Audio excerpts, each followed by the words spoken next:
Vamos lá, meus amores, dar continuidade aqui ao nosso Poder Judiciário. Na aula passada, eu pedi para tu assinalar aí alguns incisos que seriam os mais importantes e nessa aula nós iremos conversar sobre cada um deles. A começar pelo inciso 5, o inciso que vai tratar sobre o subsídio dos membros do Poder Judiciário. Subsídio esse que a gente vai ter aí o STF como teto geral do serviço público e já vai dar aí um ganchozinho para a gente conversar sobre alguns aspectos sobre esse teto constitucional que a gente tem que trabalhar, tá bom?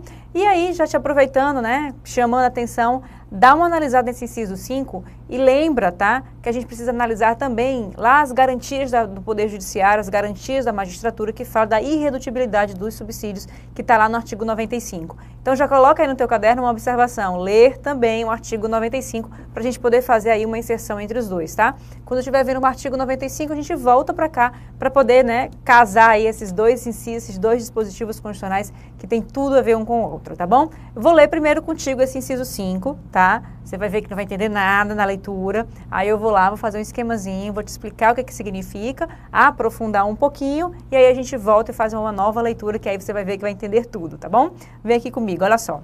O subsídio dos ministros dos tribunais superiores corresponderá, ou seja, será, tá, pessoal? Não tem esse negócio de até, nem pode ser, não. Será, tá? 95% do subsídio mensal fixados para os ministros do Supremo Tribunal Federal. Então, essa aqui é a nossa primeira parte do inciso 5.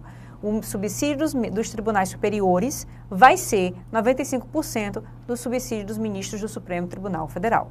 Então, se o Supremo está recebendo 33 mil, 95% de 33 mil é o subsídio dos membros, tá, dos tribunais superiores. Continuando. E os subsídios dos demais magistrados, quem são os demais magistrados? Todo mundo que não é Supremo e nem é Tribunal Superior. Nós estamos falando dos desembargadores de segundo grau e nós estamos falando dos juízes de primeiro grau, tá?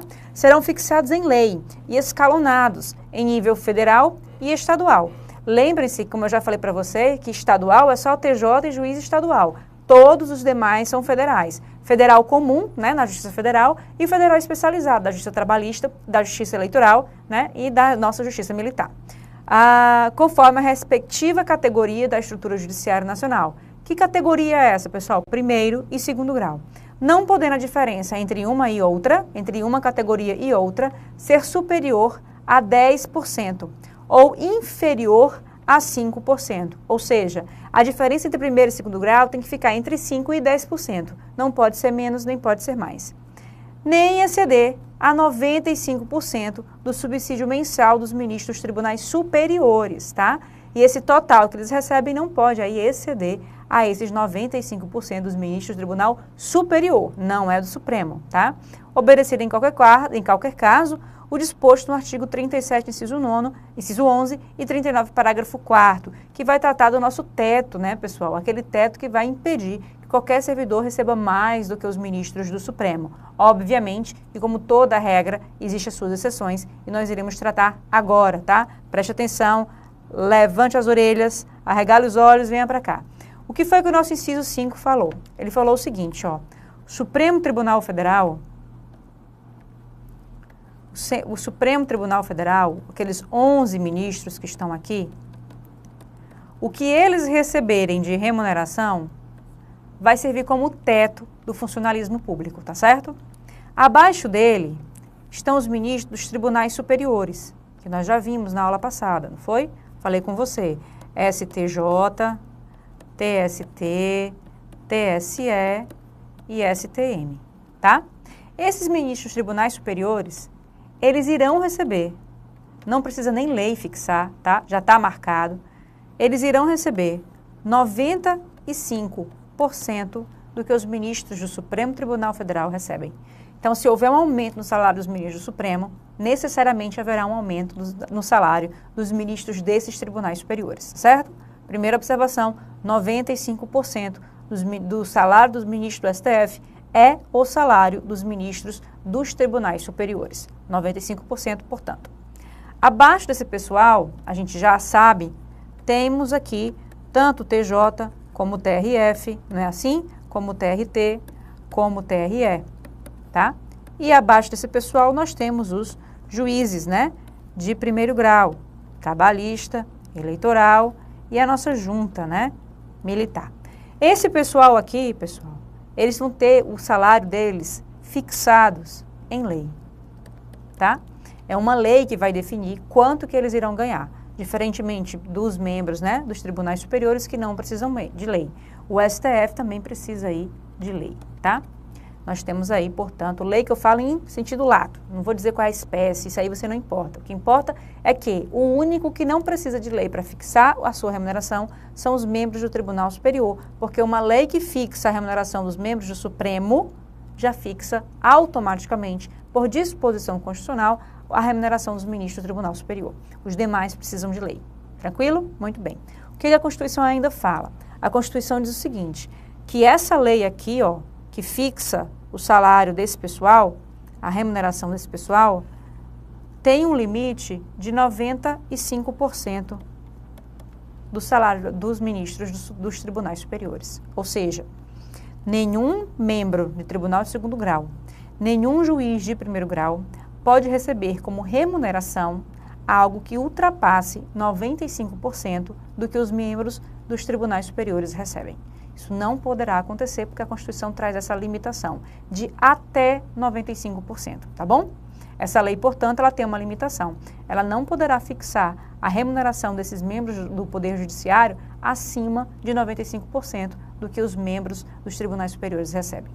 Levando em consideração que esses membros do Tribunal Superior recebem 95% dos membros do STF, fazendo uma conta aí matemática que eu não vou fazer com você para não passar vergonha, acredite em mim, é o valor correto, esses membros de primeiro e segundo grau, eles não poderão receber mais do que 90,25%, tá?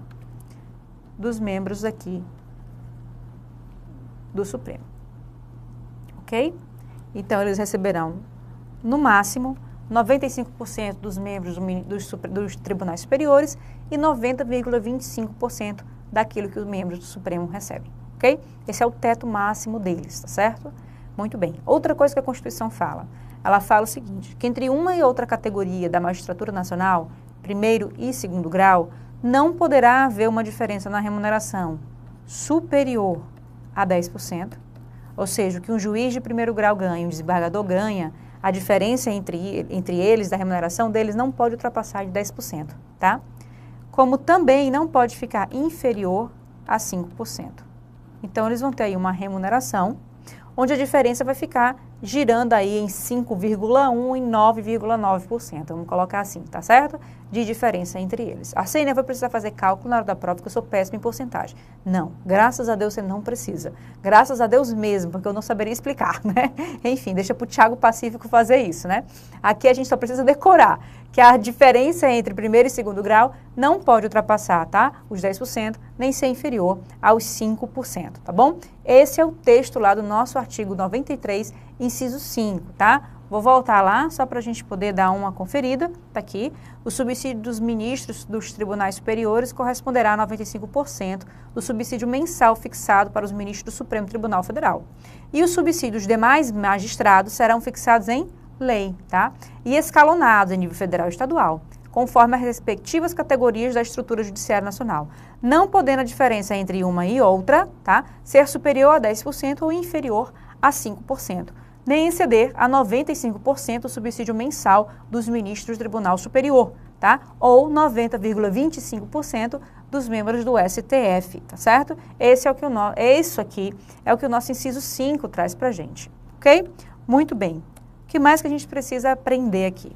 Levando em consideração que o membro do STF funciona como teto geral para o serviço público, a gente precisa conversar sobre esse teto. Está lá no artigo 37 da nossa Constituição, mas algumas questões elas misturam essa situação do teto geral com o serviço público que nós estamos vendo aqui, né, do Poder Judiciário. Obviamente que a gente tem que pensar também naquelas carreiras que estão agregadas, né, como o Ministério Público, como a Advocacia Pública, a Defensoria Pública, todo esse pessoal, fora também, né, os servidores administrativos que estão aí, tanto em nível estadual, municipal como federal. Então, vamos lá, aproveitando, né, esse ensejo, e vamos colocar aqui o STF como teto geral, tá? Teto geral. Ninguém recebe mais do que os ministros do STF no que diz respeito à remuneração deles. tá? Qual é a remuneração do ministro do STF? 33.700 alguma coisa. Esse é o teto geral que nós temos hoje no serviço público. 33.700 e alguma coisa. Muito bem. Aí, pessoal, o que acontece? Nós vamos ter que separar isso daqui em nível federal, estadual e municipal. Por quê? Porque a Constituição foi emendada com o propósito de evitar que aquela autoridade municipal, daquele município bem pequenininho, estivesse recebendo aí 30 mil reais, porque o teto máximo que ele poderia receber era 33 mil. E aí tudo quanto era servidor público recebia até 33 mil. É esse tipo de situação que a gente está tentando evitar com o chamado subteto federal, estadual e municipal. Ou seja, além desse teto geral do STF, cada esfera, tá? Cada ente federado vai ter o estadual aqui juntando o Distrito Federal, tá? Cada ente federado desse vai ter o seu próprio subteto. E esse subteto, pessoal, ele vai servir como parâmetro para os demais servidores daquele ente federado. No nível federal, a gente não pode ter, não dá nem para fazer tanta diferença. Por quê? Porque o teto geral, ou seja, o próprio STF é o subteto, tá? Ou seja, ninguém, nem legislativo federal, nem presidente da República, nem judiciário federal pode receber mais do que o STF. O STF funciona, portanto, como subteto federal, como teto geral para todo o serviço público, tá? Então, a nível de União, quando a gente fala em União, nós estamos falando que presidente da República não pode receber mais do que ministro do STF, membro de Congresso Nacional não pode receber mais do que ministros do STF. E nenhum outro servidor do Poder Judiciário, do Executivo ou do Legislativo Federal podem receber mais do que os ministros do STF, ok? Muito bem. Então, o subteto federal é também o STF.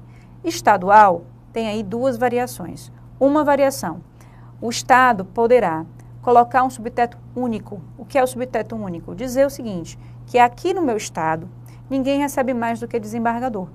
Ou seja, aquele membro lá do TJ, tá? O desembargador, o que ele recebe lá no TJ vai servir como subteto único. Tá? Ou seja, governador não recebe mais do que isso. O próprio desembargador, os juízes, servidores, qualquer pessoa, ninguém recebe mais do que esse subteto único, que é do desembargador do TJ, tá bom? Mas, caso isso não seja fixado, isso tem que ser fixado pela própria CF, tá? Pode acontecer o seguinte, nós temos um subteto para cada um dos poderes, do judiciário, do legislativo e do executivo, tá? O do judiciário é o próprio desembargador do TJ. O do legislativo é o deputado estadual. E o do executivo é o governador. E aqui entram as nossas observações. O único que tem fixação constitucional, que a Constituição diz quanto é o membro do legislativo estadual, que é o deputado estadual. Ele recebe 75% do que o membro do que o deputado federal recebe. Portanto, tanto no subteto único como no subteto desmembrado por poderes, esse membro do legislativo vai receber 75% do que acontece com os deputados federais. Ou seja, aqui a gente tem que acrescentar que o deputado estadual, tá? Ele vai receber 75% do que o deputado federal recebe, tá? Isso por quê?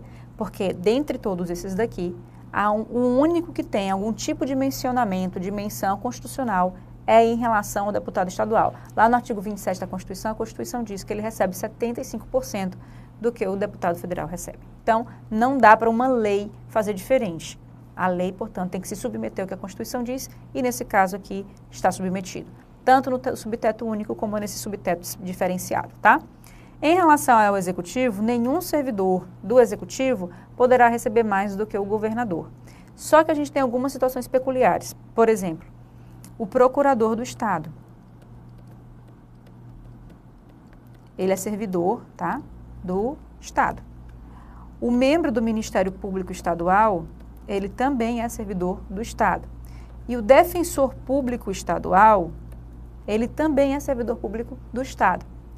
Esse pessoal aqui, Muito embora eles estejam mais agregados ao executivo do que ao judiciário e ao legislativo no que diz respeito à remuneração, principalmente no que diz respeito ao procurador do Estado, que está ali no assessoramento, né, do governo, enfim, esse pessoal daqui, eles vão se submeter não ao teto do executivo, mas ao teto do judiciário, tá? Então, a limitação desse pessoal é o que o desembargador do TJ recebe, tranquilo? Agora, o servidor da Procuradoria concursado, o servidor do Ministério Público concursado, o servidor da Defensoria Pública concursado, esse não vai receber mais do que o governador receberia, entenderam? Agora, o membro em si, o defensor, o promotor, né, o procurador de justiça e o procurador do Estado, esses daí estão limitados ao que o desembargador do TJ ganha. Fechamos, portanto? Muito bem, lindamente perfeito. Municipal, pessoal, nós temos o teto aqui fechado, tá? No subsídio do prefeito. Ninguém recebe mais do que o prefeito daquele município pode receber. Lá no meu artigo 29 da Constituição, eu ainda trago algumas limitações em relação à remuneração, ao valor da folha de pagamento, ao número de vereadores, aquelas limitações todas, tá? Mas realmente o que importa para a sua prova é que ninguém recebe mais municipalmente, né? Em termos de servidor municipal, ninguém recebe mais do que o prefeito recebe, tá bom? E olha só o que eu coloquei aqui, eu coloquei em azul, tá? Que isso diz respeito à remuneração, isso não diz respeito a indenizações. O que é indenização, pessoal? É a tal da ajuda de custo, tá? É o auxílio viagem, o auxílio gasolina, o auxílio residência, o auxílio palito, né? Paletó, todos esses auxílios que podem ser concedidos a essas autoridades. Esses auxílios, eles estão por fora, eles não se submetem ao teto, porque o teto é apenas, unicamente para remuneração. E no que diz respeito à remuneração, aquelas minhas parcelas indenizatórias que servem para custear alguma necessidade do servidor específico própria, não entram no valor de remuneração. Como também não entram aí as diárias de viagem, tá? As horas extras, nada disso entra nesse valor total que os ministros do STF servem como teto geral, ok? A mesma coisa vai ser aplicada a nível de Estado e municípios também. Fechamos aqui? Muito bem. Última observação, tá? Uma OBS aqui, categoria, olha só. Esse teto, de acordo com o STJ, para o STJ, esse teto, ele não vai incidir quando houver acumulação de cargos constitucionalmente autorizados. Como assim? Aquela acumulação em que eu sou magistrado e posso acumular com um de professor, lá do artigo 37. Magistratura com um de professor. Se eu já sou, por exemplo, membro do STF e já sou teto, e posso acumular como professor, se a Constituição está me permitindo, ela está me permitindo que eu, como professor, não receba mais do que o STF, e a mesma coisa aconteça, eu, como STF, não receba mais do que o próprio STF. Ou seja, pessoal, cada uma das minhas remunerações serão analisadas independentemente em relação ao teto do STF. Não junta as duas, não soma as duas para fazer essa análise, tá certo? Cada uma de forma autônoma vai ser analisada se submete ou não se submete ao teto do STF. Ficou claro isso daí, pessoal? Muito bem.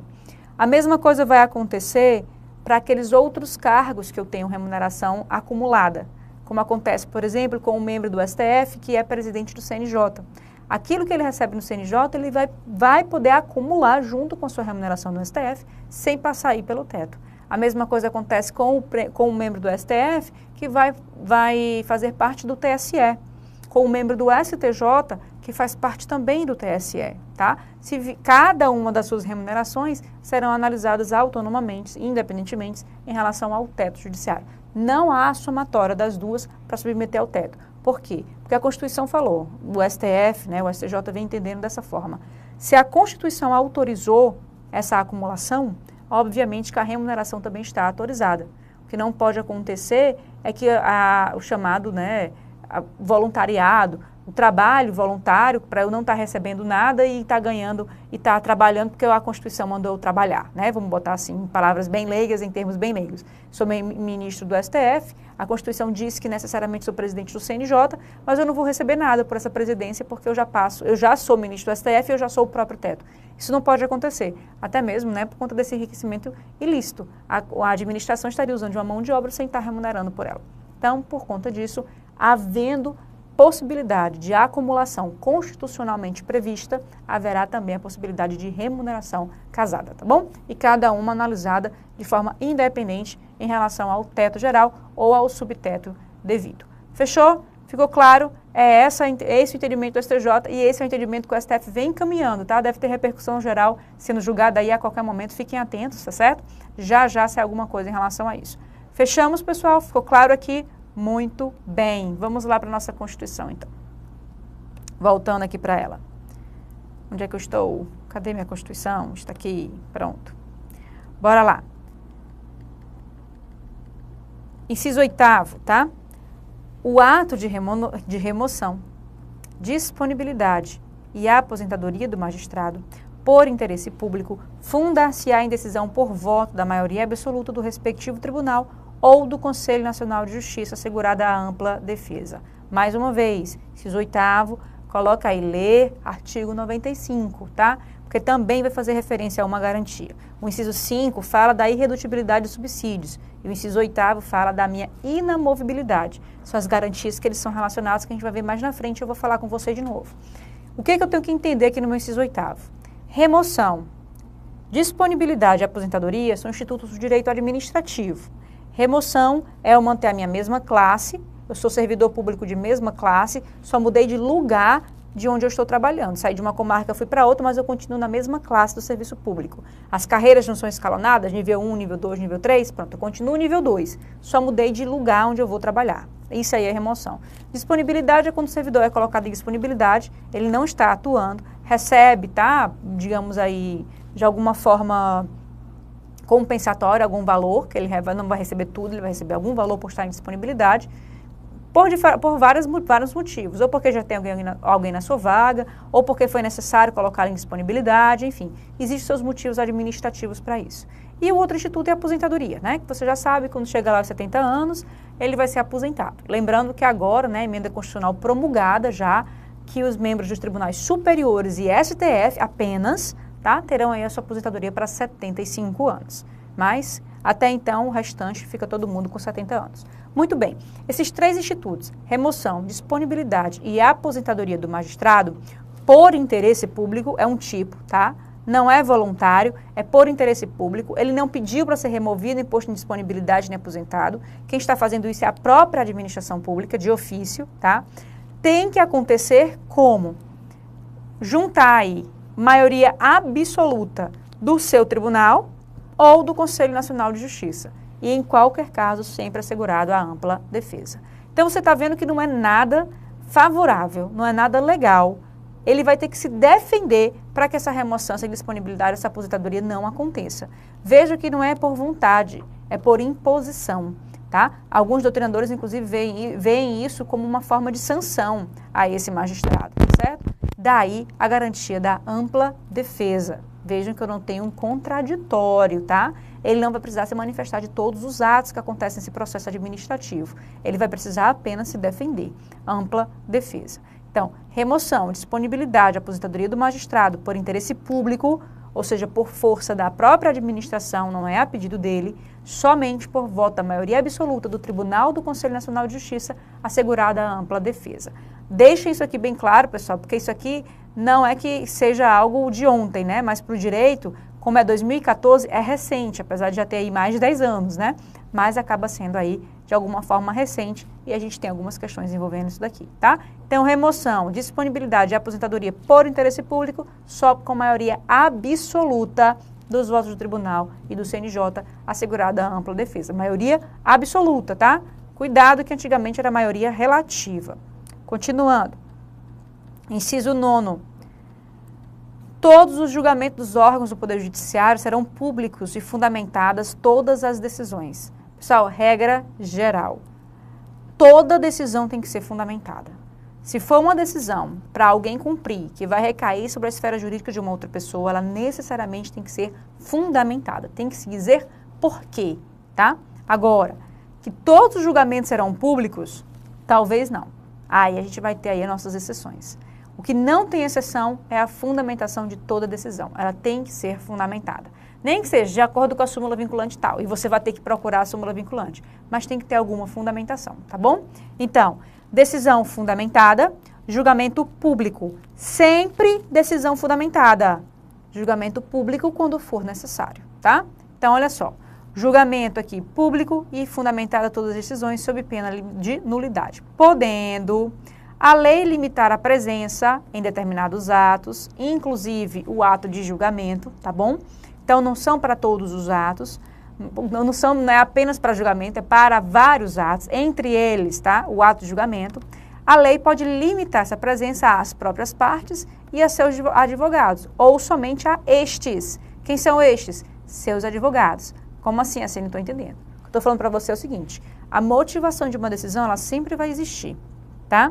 Agora, a publicidade de um julgamento pode ser restringida, assim como qualquer outro ato. Uma audiência de instrução, o próprio processo como um todo, pode ser colocado em sigilo, tá? Para isso, o que eu preciso? Que a lei autorize. Quando a lei autorizar, o juiz vai dizer, isso daqui, só quem pode assistir vai ser a parte e o seu advogado. E se a coisa for tão sigilosa, qual dos dois que fica? O advogado. Sênia, mas o interesse da parte. Mas quem tem um conhecimento técnico para a defesa do interesse da parte é o advogado. Então, é ele quem fica, tá? Se o magistrado quiser reduzir ao nível máximo a publicidade dos atos, ele vai reduzir apenas aos advogados. Tira, inclusive, a parte do meio. Tranquilo? Então, olha só. Serão públicos se fundamentar todas as decisões sobre pena de nulidade, podendo a lei limitar a presença em determinados atos às próprias partes e aos seus advogados, ou somente a estes advogados, tá? Em casos, quando que isso pode acontecer? Em casos nos quais a preservação do direito à intimidade do interessado no sigilo não prejudique o interesse público à informação. Como assim, Sênia? Aqui eu vou ter um sopesamento, uma briga de princípios. Eu vou ter o princípio público da informação e eu vou ter o meu princípio também da intimidade. Direito fundamental à informação, direito fundamental à intimidade. Quando houver uma briga entre esses dois conceitos, tá? Quando houver um choque de interesse entre os dois, vamos pensar em um crime contra a honra, um estupro de uma pessoa. Eu tenho o direito de informação, como eu também tenho a intimidade do réu. E aí, nesse caso, pessoal, como é algo onde a intimidade do indivíduo é muito mais importante do que o mero direito à informação, aí eu vou colocar sob sigilo e ninguém vai poder ficar sabendo o que está acontecendo naquele processo, no máximo o próprio réu e o seu advogado, tá certo? Por quê? Porque nesse caso, o que importa para a sociedade? Os detalhes do crime ou se houve ou não houve condenação e os motivos da condenação ou da absolvição. Porque os motivos da decisão vão ser sempre públicos, todo mundo vai ficar sabendo. O que você não vai poder ficar sabendo é o trâmite do processo que foi ali alegado. Naquele caso, havendo necessidade de proteger a intimidade do indivíduo, nesse caso aí o processo vai ser colocado sob sigilo. Mas, para tanto, precisa de uma lei prevendo isso daí, tá? E o magistrado está aí apoiado nessa lei. Fechamos, portanto? Muito bem. Inciso 10. As decisões administrativas dos tribunais serão motivadas e em sessão pública. Nós já sabemos que todos os atos, né, todas as decisões serão fundamentadas. O que o inciso 10 vem falando é que, inclusive, as administrativas também serão motivadas. O inciso 10, ele vem trazendo uma regra daqui para frente, diferente do inciso 8º, do inciso 9º. Ele fala que as decisões administrativas dos tribunais serão motivadas e em sessão pública. Necessariamente em sessão pública, tá? Então, não tem aquele negócio de estar restringindo nada, não. Decisão administrativa de tribunal é em sessão pública. A administrativa não quer dizer disciplinar. A administrativa é da condução, da organização do próprio tribunal. Qualquer sessão que esteja ali para decidir alguma coisa do funcionamento do tribunal vai ser pública e a decisão vai ser motivada. Sendo as disciplinares, que é um tipo de decisão administrativa, tomada pelo voto da maioria absoluta de seus membros, ou seja, uma punição administrativa, uma punição disciplinar, necessariamente tem que ter o voto da maioria absoluta dos membros daquele tribunal ou do CNJ, ou seja, de quem quer que for competente. Fechamos? Questãozinho, itemzinho também caindo em prova, tá certo? Então, o 9º e o 10º, dê aí uma atençãozinha a mais a eles, que eles gostam de cobrar bastante, até mesmo confundindo vocês no que tem aqui de semelhança entre os dois, certo? Então, pessoal, aula que vem a gente continua com o nosso inciso 93, eu passo aí para o nosso inciso 11, tá? Falando aí do nosso órgão especial, a Corte Especial, que vocês já ouviram falar com toda certeza. Até já já!